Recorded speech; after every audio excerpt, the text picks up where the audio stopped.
नमस्कार दोस्तों, प्रमोद तनवड़कर ये यूट्यूब चैनल पे फिर से आपका स्वागत है। मैं अभी जा रहा हूँ थाना।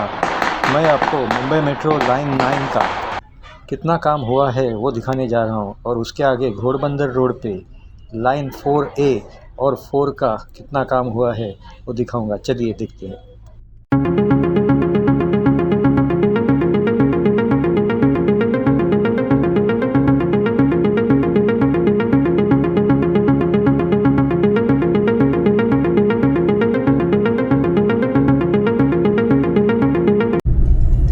दोस्तों, ये ऑपरेशनल मुंबई मेट्रो लाइन 7 आप देख सकते हैं।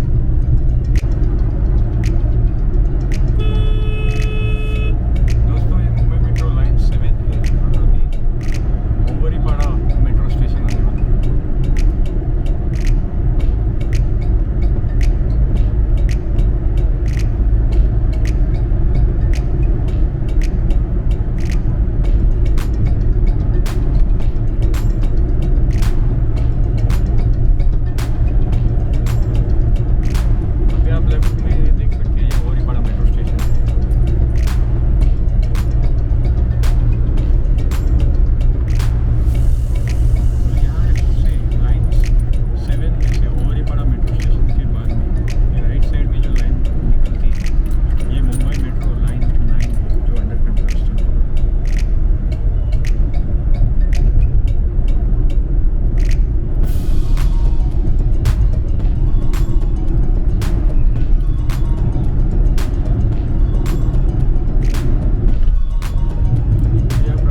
तो दोस्तों कैसा लगा आपको ये मेरा मुंबई मेट्रो लाइन 9 का और उसके आगे मुंबई मेट्रो लाइन 4A और लाइन 4 का ब्लॉग। ये ब्लॉग अगर आपको अच्छा लगा हो तो लाइक कीजिए और शेयर कीजिए। आपने अभी तक मेरे चैनल को सब्सक्राइब नहीं किया तो चैनल को सब्सक्राइब कीजिए। फिर मिलेंगे अगले ब्लॉग में। Thank you.